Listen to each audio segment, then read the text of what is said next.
Halo, selamat datang di channel Ruang Taktik. Di video kali ini, kita akan analisis laga Marseille versus Liverpool.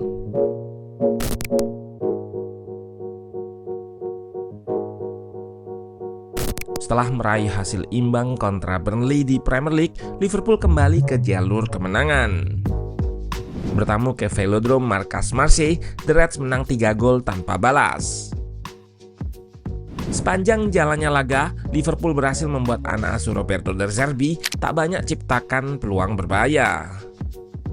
Meski unggul secara ball possession, Marseille cuma mampu ciptakan XG sebesar 0,87. Angka ini membuktikan bahwa Arne Slot memiliki game plan yang tepat dan efektif untuk menangkal permainan Marseille, sang penghuni peringkat 3 klasemen sementara Ligue 1.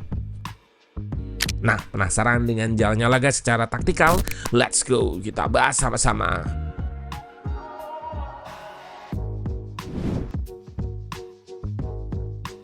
Roberto De Zerbi di atas kertas bermain dengan skema 4-4-2. Balerdi, Medina, Pavard, Murillo mengawal backline. Højbjerg dan Kondogbia di posisi double pivot diapit Weah dan Traore. Di depan, Greenwood berduet dengan Guiri sebagai ujung tombak. Liverpool sejatinya turun dengan formasi awal 4-3-3, tetapi sepanjang laga mereka lebih terlihat bermain dengan 4-2-2-2 atau 4-4-2 Diamond. Van Dijk yang berduet dengan Joe Gomez kali ini diapit Frimpong dan Kerkez. McAllister, Gravenberch dan Szoboszlai mengisi lini tengah. Di atas kertas di depan diisi Wirtz, Ekitike, dan Salah sebagai trisula. Seperti yang disebutkan sebelumnya, Liverpool build up dengan skema 4-2-2-2 atau 4-4-2 Diamond. Bisa dilihat di sini, Wirtz akan drop dari lini depan membentuk shape segi 4 dengan Gravenberch, McAllister, dan Szoboszlai. Frimpong terlihat mengambil posisi yang lebih naik daripada Kerkez. Di depan, Salah dan Ekitike berduet sebagai ujung tombak. Di sini, Ekitike lebih melebar karena ia cukup sering bergerak memberikan support. Di atas kertas, dua gelandang yang dijadikan pivot adalah Gravenberch dan Maka. Tapi para gelandang Liverpool ini bergerak cair dan fleksibel, sehingga bisa bertukar-tukar posisi. Pada momen ini, Maka turun sejajar dua center back Liverpool, sementara Szobo sejajar Gravenberch. Ia berusaha mengekspos ruang antar lini untuk dijadikan target progresi. Terlihat selanjutnya, Wirtz yang mengekspos ruang di depan back tersebut.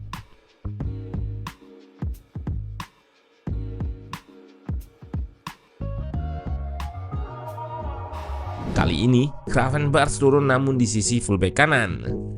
Bisa dilihat Szoboszlai dan Wirtz konstan memposisikan diri di ruang antar lini. Marseille sendiri di awal babak bertahan cukup rapat. Meski ruang antar lini terekspos, mereka terlihat lebih fokus menjaga backline dengan 5 pemain. Di sini terlihat shape 5-4-1 dengan winger kiri yang track back Salah.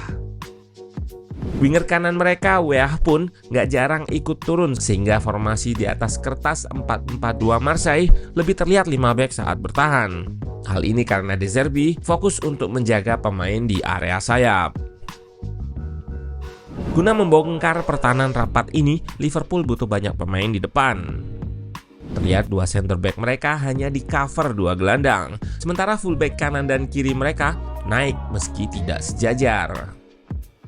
Sejak awal, Liverpool berusaha mengunci lini tengah Marseille agar anak asuh Roberto De Zerbi itu tidak bisa melakukan progresi. Saat out of possession, tim tamu juga menggunakan formasi 4-2-4. Hal ini bertujuan untuk mempersempit ruang progresi para pemain Marseille ketika build up. Inilah perbedaan dengan Marseille. Mereka tidak membiarkan pemain di ruang antar lini bebas. Liverpool akan selalu berdekatan untuk melakukan man marking. Terlihat Gravenberch dan kawan-kawan sangat agresif terhadap pemain di ruang antar lini. Shape 4-2-4 Liverpool ketika tanpa bola bertujuan untuk memberikan pressure dengan banyak pemain di depan. Terlihat di beberapa momen ketika tanpa bola, mereka bisa mengimbangi atau bahkan menang jumlah menghadapi back Marseille yang build up dengan 3 back. Akibat jalan jumlah, Marseille harus melibatkan kiper sebagai extra man yang kadang jadi eksekutor long ball. Gouiri yang bermain sebagai penyerang tengah sesekali juga ikut turun untuk menjadi opsi umpan ketika Marseille melakukan build up. Tim tuan rumah juga berusaha mengeliminasi blok press Liverpool dengan melakukan switch play ke sisi yang kosong. Skema 4-2-4 secara struktur sangat efektif dipakai untuk menciptakan fast break. Hanya saja, skema ini punya risiko besar, yakni apabila pressure pertama berhasil dilewati, maka bagian belakang tim akan rapuh. Melalui switch play dan long ball, Marseille berhasil ciptakan satu peluang. Sayang, eksekusi through ball Traore terlalu lemah. Lewat skema press 4 pemain di lini depan, Liverpool sendiri berhasil ciptakan peluang. Sukses halau serangan Marseille dan ciptakan serangan balik yang dituntaskan Ekitike menjadi gol. Sayang, ia sudah berada dalam posisi offside. Jelang babak pertama berakhir, taktik mengekspos ruang antar lini lawan berhasil jadi awal gol pertama Liverpool. Terlihat shape 2-2-6 diterapkan dengan Maka dan Sobo yang mengisi pos nomor 6 meski nggak sejajar. Gravenberch menyelinap di ruang antar lini dan berhasil mendapat bola progresi dari Gomez. Ia melakukan balik badan dan coba lakukan penetrasi, namun dilanggar. Free kick. Sobo yang menjadi eksekutor berhasil arahkan bola ke pojok kanan bawah dengan tembakan menyusur tanah dan masuk ke gawang. 1-0 untuk Liverpool. Gol ini akibat pagar betis tuan rumah tidak menambahkan pemain yang tiduran. Shape bertahan 4-2-4 Liverpool sejatinya cukup berhasil meredam permainan Marseille di babak pertama. Mereka mampu membuat anak asuh De Zerbi tersebut hanya mencatatkan 1 shot saja. Namun di babak kedua, Arne Slot memutuskan untuk mengganti shape Liverpool ketika bertahan menjadi lebih pasif. Tentu perubahan game plan ini karena mereka sudah unggul. Di sini terlihat intensitas pressing Liverpool sedikit menurun. Shape bertahan The Reds juga tak lagi menggunakan 4-2-4, melainkan lebih sering menjadi 5-2-3 dengan Gravenberch kerap turun untuk jadi center back tambahan. Perubahan ternyata nggak hanya dilakukan oleh Liverpool, melainkan juga oleh Marseille. Pada babak kedua ini, tuan rumah lebih berani melepas tembakan-tembakan jarak jauh. Beberapa di antaranya bahkan mampu mengancam gawang Alisson. Meski bertahan dengan 5-2-3, shape menyerang Liverpool kali ini lebih sering terlihat 3-2-5 dengan salah satu gelandang turun ke belakang. Ruang antar lini lawan masih terlihat berlubang, dan kali ini Szoboszlai menerima umpan progresi di ruang tersebut dan berhasil balik badan serta berikan trupas ke Ekitike. Sayang sepakannya membentur gawang. Roberto De Zerbi sendiri kesulitan membongkar pertahanan tim tamu, mencoba memanfaatkan situasi transisi untuk mendapatkan peluang. Satu penyerang mereka yaitu Greenwood dipasang melebar untuk serangan balik. Saat terjadi situasi transisi, pemain ini dijadikan target counter attack. Sayang tembakan Traore memanfaatkan crossing terarah Mason Greenwood masih melebar. Di tengah upaya mengejar ketertinggalan, Marseille justru kebobolan. Gol ini diawali situasi serangan balik cepat yang masih bisa diredam. Terlihat para pemain belakang Marseille yang terlalu fokus menjaga tengah, kurang waspada terhadap ruang di sisi kiri. Maka memberikan bola kepada Frimpong yang bergerak di area tersebut. Mantan pemain Leverkusen itu melakukan gocekan, yang diakhiri penyelesaian dari sudut sempit. Bola masuk celah kaki Rulli dan membentur kaki hingga akhirnya masuk gawang 0-2.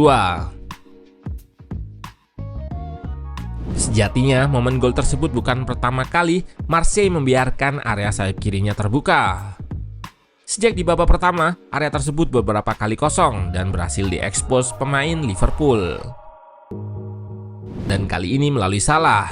Gakpo yang baru masuk memberi sodoran umpan ke pemain asal Mesir tersebut yang berdiri bebas. Namun eksekusi yang kurang sempurna membuat peluang akhirnya terbuang percuma. Marseille masih terus mencoba memperkecil skor lewat permainan switch play, long ball, dan crossing. Berawal dari long ball, Aubameyang yang masuk di menit 67 memanfaatkan umpan Greenwood untuk lepas tembakan yang on target, namun bola masih dimentahkan Alisson. Naas bagi Marseille karena di menit akhir gawang mereka lagi-lagi koyak. Terlihat shape 4-2-4 saat build up untuk memancing press sekaligus mengisolasi bek Marseille dengan penyerang Liverpool. Kembali ruang antar lini yang terbuka diekspos Szoboszlai yang melakukan kombinasi third man dengan Gravenberch. Ia lakukan penetrasi dan tercipta overload 4 versus 3 di mana Gravenberch langsung sodorkan bola ke Gakpo. Dengan sedikit sentuhan, kompatriot Arne Slot itu berhasil getarkan jala Geronimo Rulli untuk ketiga kalinya. Hal ini sekaligus menutup laga dengan kemenangan 0-3 untuk The Reds. Hasil ini membuat asuh Arne Slot naik ke urutan keempat klasemen sementara fase Liga. Peluang lolos Liverpool ke babak 16 besar terbuka lebar, mengingat di laga berikutnya, lawan yang akan mereka hadapi relatif mudah, yakni Karabakh. Di sisi lain, kemenangan ini seolah jadi respon positif Arne Slot menjawab kritikan yang belakangan makin tajam dialamatkan padanya. Sementara itu bagi Marseille, kekalahan ini membuat mereka terbenam di urutan ke-19. De Zerbi perlu menang di laga terakhir kontra klub Brugge untuk tetap jaga asa lolos ke babak berikutnya.